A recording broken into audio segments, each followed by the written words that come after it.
Hi friends, welcome back to Deepti తెలుగింటి రుచులు. ఈరోజు మన కిచెన్లో రెసిపీ వచ్చేసి గుత్తి కాకరకాయ వేపుడు అండి. ఇది ఎలా చేయాలో చూద్దామండి. చాలామంది కాకరకాయని అయితే ఇష్టపడరు, చేదుగా ఉంటుందని చెప్పేసి తినరు. కానీ కాకరకాయ వల్ల అయితే మనకు చాలా యూజెస్ ఉన్నాయి. నేను చేసే ఈ ప్రాసెస్ చూడండి, చాలా ఇష్టంగా తింటారు మన ఇంట్లో వాళ్ళందరూ. చేదు లేకుండా ఉంటుంది. చిన్నవాళ్ళైనా పెద్దవాళ్ళైనా అందరూ ఇలా చేసి పెడితే చాలా ఇష్టంగా తింటారు. మనం లేట్ చేయకుండా ప్రాసెస్ అయితే స్టార్ట్ చేసేద్దామండి. ఇంకా ముందుగా మనం ఈ గుత్తి కాకరకాయ వేపుడికి ఇలాంటి చిన్న సైజులో ఉన్న కాకరకాయలను తీసుకోవాలండి. కాకరకాయని తీసుకొని మిడిలో ఇలా స్లిట్ చేయండి. చేసిన తర్వాత అందులో ఉన్న సీడ్స్ని తీసి రిమూవ్ చేయాలండి. అన్నిటినీ ఇలాగే కట్ చేసి పెట్టుకొని ఉంచుకోవాలండి. మీరు కావాలంటే కాకరకాయని లైట్గా పీల్ అవుట్ చేసి తీసుకోవచ్చండి. నాకు కాకరకాయ చేదుగా ఉంటుంది కదండి, ఆ కాకరకాయ చేదు వెళ్ళడానికి అని చెప్పేసి ఇక్కడ నేను సాల్ట్ పసుపుని తీసుకున్నానండి. వీటిని మిక్స్ చేసి కాకరకాయకి నేను అప్లై చేసే విధంగా మొత్తం కాకరకాయలన్నిటికీ అప్లై చేయాలండి. వీటిని ఇలా 15 మినిట్స్ కానీ హాఫ్ అన్ అవర్ కానీ ఉంచాలండి. మనం ఇప్పుడు స్టఫింగ్ కోసం అయితే మసాలాలను అయితే ప్రిపేర్ చేసుకుందామండి. ముందుగా ప్యాన్ తీసుకొని అందులో పల్లీలను వేసుకోండి.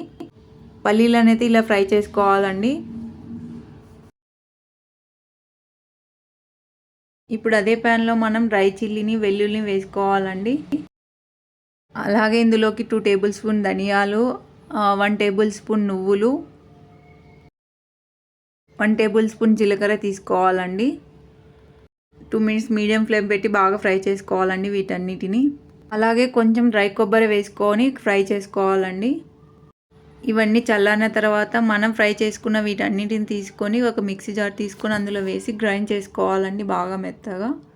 మనకు మసాలా అయితే ప్రిపేర్ అయిపోయిందండి. మనం పసుపు సాల్ట్ వేసి ఉంచుకున్న కాకరకాయలని తీసుకొని ఇలా వాటర్లో వేసి బాగా వాష్ చేయాలండి. వాష్ చేసిన తర్వాత మళ్ళీ వాటర్ తీసుకొని లైట్గా హీట్ చేయండి. హీట్ చేసిన తర్వాత ఇందులో మనం ఇప్పుడు వాష్ చేసిన ఈ కాకరకాయలు వేసుకోవాలండి. ఇందులోకి మనం కలిపి ఉంచుకున్న పసుపు సాల్ట్ వేసుకోవాలండి. అలాగే 5 మినిట్స్ ముందు చింతపండుని అయితే కొద్దిగా తీసుకొని నానబెట్టుకోవాలండి. ఈ చింతపండు పులుసు ఇప్పుడు వేసుకోవాలి. ఇలా వేయడం వల్ల మన కాకరకాయ చేదునెస్ అనేది పోతుందండి. ఈ కాకరకాయని 50% మాత్రమే బాయిల్ చేయాలండి. బాయిల్ చేసిన ఈ కాకరకాయని తీసుకొని వాటర్ కన్సిస్టెన్సీ లేకుండా అలా చేసుకోవాలండి. మనం మసాలా ప్రిపేర్ చేసుకున్నాం కదండి, మసాలాని మొత్తము ఈ కాకరకాయలో స్టఫింగ్ చేసుకోవాలండి.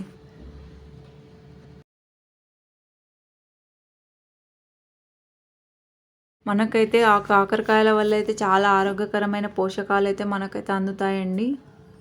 బ్యాడ్ కొలెస్ట్రాల్ అయితే రెడ్యూస్ అవుతుందండి. మనం ఒక ప్యాన్ తీసుకొని ఇందులో ఆయిల్ వేసి ఆయిల్ హీట్ అయిన తర్వాత మనం స్టఫ్ చేసుకున్న ఈ కాకరకాయలను వేసుకోవాలండి.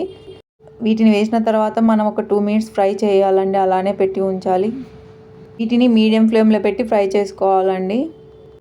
వన్ సైడ్ బాగా ఫ్రై అయిన తర్వాత మరొక సైడ్ ఫ్రై చేసుకోవాలి. చూడండి, ఇలా ఫ్రై అయిపోయినాయి మనకైతే. ఈ ఆయిల్ అయితే మనకైతే ఏమాత్రం వేస్ట్ అవ్వదండి.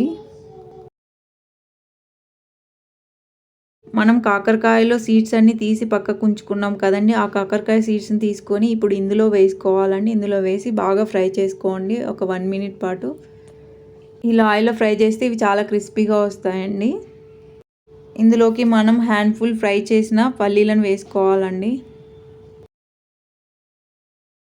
ఇది లైట్గా ఫ్రై అయిన తర్వాత మనం ప్రిపేర్ చేసుకున్నాం కదండి, ఆ మసాలా అయితే మనం కాకరకాయలో స్టఫింగ్ చేయగా కొద్దిగా అయితే మిగిలి ఉంది కదండి, ఆ పొడి తీసుకొని వచ్చి ఇందులో వేసి బాగా ఫ్రై చేయాలండి. ఒక 1 మినిట్ పాటు మీ లో ఫ్లేమ్లో పెట్టి ఫ్రై చేసుకోవాలండి.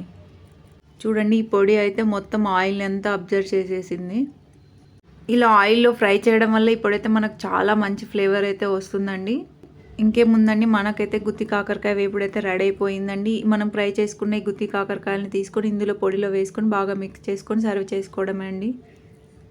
చూశారు కదండి, ఈ ప్రాసెస్లో చేయండి, మీకు చేదు అసలు ఉండదండి. చిన్నపిల్లలు పెద్దవాళ్ళు అయితే అందరు ఇష్టంగా తింటారు ఇలా చేస్తే. గుత్తి కాకరకాయ వేపుని రైస్కి కానీ రోటీకి కానీ తీసుకొని చాలా అంటే చాలా టేస్ట్గా ఇష్టంగా అయితే తింటామండి. ఈ రెసిపీ నచ్చిందా అండి? నచ్చితే లైక్ చేయండి, కామెంట్ చేయండి, అలాగే మీ ఫ్రెండ్స్కి రెసిపీ షేర్ చేయండి. Thank you for watching. మరిన్ని న్యూ రెసిపీస్ కోసం మన ఛానల్ ఎవరైనా ఫస్ట్ టైం చూస్తున్నట్లయితే సబ్స్క్రైబ్ చేయడం మాత్రం మర్చిపోకండి.